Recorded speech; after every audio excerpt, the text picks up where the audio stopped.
Australian corporate treasurers and CFOs are now thinking about embedding geopolitical risk as a structural component of managing the business.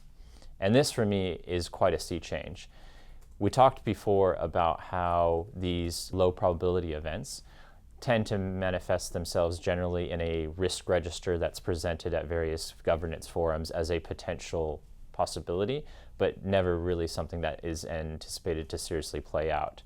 That's changed now. Geopolitical risk is now going to be priced in to how businesses operate across the globe.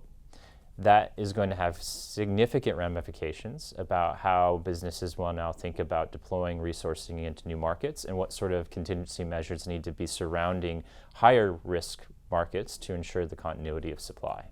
We do certainly have a view of how this impact plays out more in the longer term. And simply put, volatility is here to stay.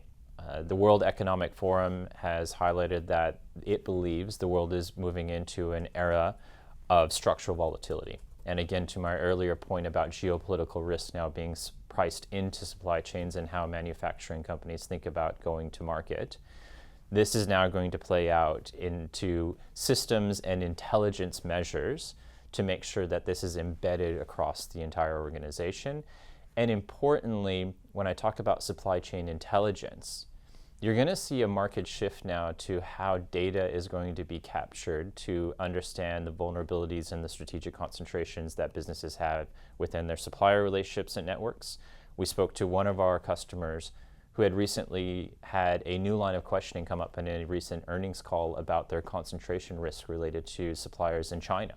This has never been raised before. In fact, one of their network strengths had always been a very stable set of suppliers out of China that could deliver in a very efficient manner. And this was the first time that that had been raised as a potential risk in the current environment. That's new. And so you're going to need to build intelligence to understand what are the trigger events that are going to cause you to step back and think about diversification or alternative supply arrangements.